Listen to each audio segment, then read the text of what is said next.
इंतज़ार भाई, आप बताइएगा, आज बाकायदा तौर पर chief justice Islamabad high court justice Aamir Farooq पर अदम एतमाद का इजहार किया। तो शोखाना 2 केस है, बताइएगा किन बुनियादों पर किया है, बानी चेयरमैन पीटीआई की आपको क्या हदायत थी और अदालत की आज प्रोसीडिंग क्या थी? देखिए जी, खान साहब की तरफ से ये कंसर्न उनकी तरफ से काफ़ी देर से था कि उनको जो है वो आमिर फारूक साहब की तरफ से इंसाफ मुहैया नहीं किया जा रहा और उनकी जानिब से ऐसे फैसले आते हैं और जो कि सरासर इंसाफ और जजेस के कंडक्ट के खिलाफ, जिसको आपने देखा कि टेरियान वाइट केस की जजमेंट के अंदर भी जजेस ने हाईलाइट किया। फिर जजेस के जो 6 जजेस का लेटर था उसके अंदर भी चीज़ें आई, वही केस था खान साहब का। इसके अलावा मल्टीपल चीज़ें ऐसी हैं जो कि एक बतौर जज वो होनी नहीं चाहिए थी जो की गई।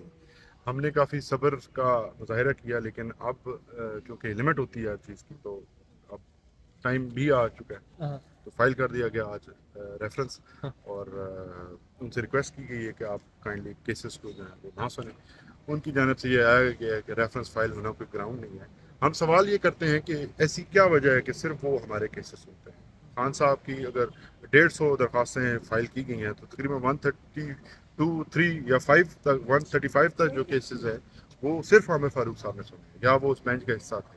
तो ऐसी क्या स्पेशल वजह है कि वही सिर्फ खान साहब के वन मैन हाई कोर्ट क्यों बना दी गई है खान साहब के लिए, बाकी जजेस को केसेस क्यों नहीं भेजे जाते? चीफ जस्टिस कादी फाइल ईसा पर भी एतराज़ आयद किया गया, जजिस कमेटी को दरख्वास्त जो है वो भेजी गई है।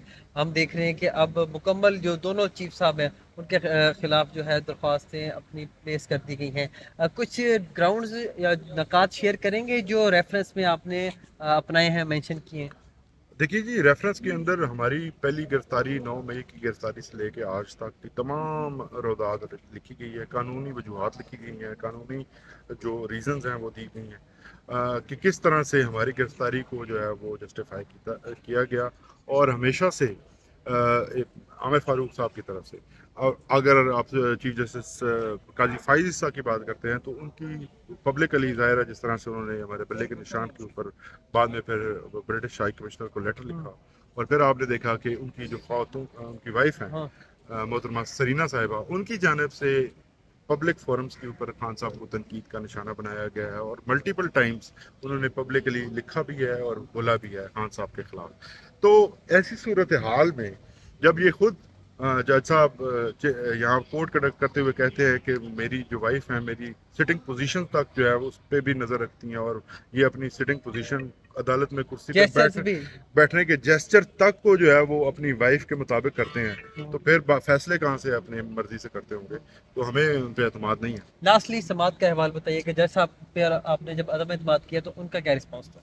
उन्होंने हमारे रिस्पांस हमारी रिक्वेस्ट को जो है इस वक्त तो for the time being turn down किया है। उन्होंने कहा ये कोई ग्राउंड नहीं है, लेकिन हमने कहा है कि हम इसको बाकायदा आपके सामने फिर नेक्स्ट डेट के ऊपर जो है वो एजिटेट करते हैं। मेरिट पे दलाल देने का है बैरिस्टर सलमान सफदर साहब को? यस ना, मैं वो मेरिट पर दलाइल और प्लस अगर रिक्यूजल करना है तो उन्होंने हमें कुछ केस लॉज रेफर किए हैं, तो हम सारे वो लेके भी आएंगे, पूरी लीगल टीम भी आएगी और बहुत शुक्रिया। इंतजार हुसैन पंजोता, बानी चेयरमैन पीटीआई, इमरान खान के वकील हैं।